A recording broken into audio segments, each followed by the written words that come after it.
This is Tayson Rockefeller. I am at 57 South Main Street, Victor, Idaho. Kind of a snowy day here and not the greatest to be taking a video, but such is life in Teton County. This is a commercial building currently used as kind of a live-work opportunity with some office suites upstairs that have been converted into living spaces. Currently downstairs in the commercial section there is a salon, and they're open for business, so I'm going to be kind of quiet as I walk through the hallway there and then into the restaurant here, which is a Mexican taco style restaurant, and I am going to show you that. They're not yet open for lunch, so I can get you into the kitchen, and then I'll take you into the common areas upstairs and show you what I can there, realizing there's some living spaces up there. Sorry to get you too right. We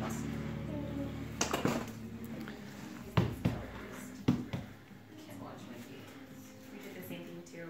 We didn't grow up with a TV. My parents never did, and so it was a big transition for me when we got married to have one. So then of course we wanted, each room of the house.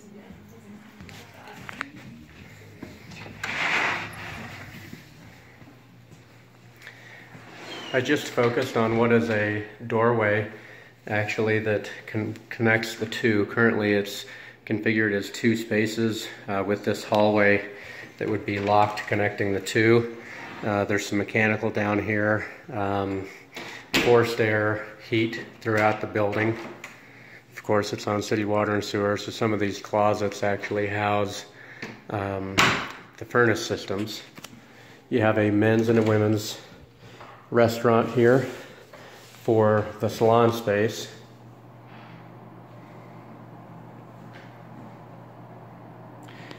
Very clean and in decent shape. I would imagine this exit is going to be locked because this would, of course, take us into the restaurant. And so I'm going to take you through there in a moment.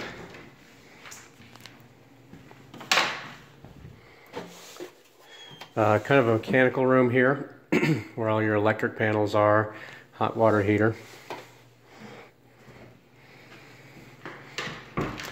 Appears they're kind of sharing this space between the two.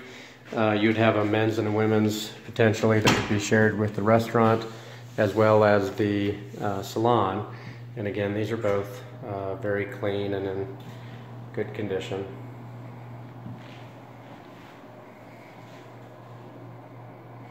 Little electric heaters in these bathrooms that can be turned down after hours. Okay, I'm going to take you into the back of the house in the restaurant portion. This is not a huge space, but there's been a couple of very successful restaurants that have operated in this space. The taco restaurant is actually new, and I haven't had much experience with it. The kitchen appears to be clean. You have a commercial hood and some limited equipment back here, but of course your 3 bay sinks and various things that are required by the health department. On the property, I can't really get back there. You have this walk-in freezer and then a storage shed here. And I can get some more details on that. They've got me locked out here, and for the purpose of keeping the video efficient, I am going to continue the walkthrough. Of course, you have a service window and a warming station here, an ice maker and some other equipment. The front of the house, basically they've got it set up with a cash register, a bar top, and this is how historically this restaurant has been set up over time. I'm not sure the occupancy, the number of seats available. Now again, I focused on that doorway, and that's here, so this could really be converted into one large space. And at one time, I believe the restaurant was operating in that regard. So then of course we would come through here to access this common hallway, which would give us access to the men's and women's, which is where I came in through the salon.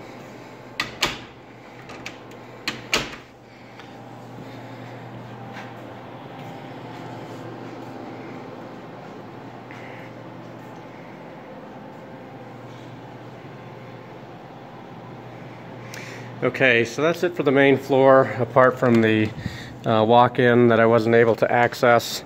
I'm going to take you back out the entrance of the restaurant space. Again, we're right here on Main Street, Victor again, State Highway 33. And I'm not going to be able to show you a tremendous amount upstairs in terms of what they're using as living spaces. Again, previously these have been used for office spaces, upstairs office spaces, but with residential in such high demand, they've elected to convert these to living spaces, and apparently that's working well for them. We have a common trash receptacle, of course some parking here. This is being adjusted in terms of the boundaries with a local engineering firm to basically sell off this portion of the building, and apparently to be able to double in size, and I'll have that information for anybody who's interested. So the third entry, this would take you into the salon. The third entry here is the common entry for the upstairs office suites and or, again, what's currently being used as living quarters and basically living suites. So Suite 201, these are all approximately 400 square feet, as I recall. Similar finishes, you know, wood trim and doors, you know, commercial grade carpet and that sort of thing. Just like downstairs, you have a 4-stair system for different portions of the building, and a small mechanical area.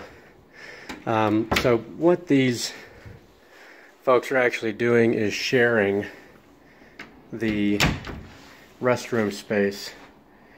And so you have a shower here, and you can see here they have some rules posted in terms of what the expectations are to be able to share these common areas.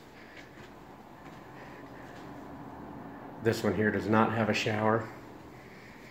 Suite 205, again, has historically been, from what I recall, the largest space available. And this was, at one time, I think, an engineering firm. Currently, it looks like a common area. Again, they have some rules posted for wireless internet and that sort of thing. So I hope this video is helpful. Of course, getting access into some of these other upstairs suites would be helpful, but I was not able to do that. They were not able to accommodate that with all of the notice required to the different tenants for the building. Tayson Rockefeller, 208-709-1333. Tayson, Tayson, @TetonValleyRealty.com. Thank you.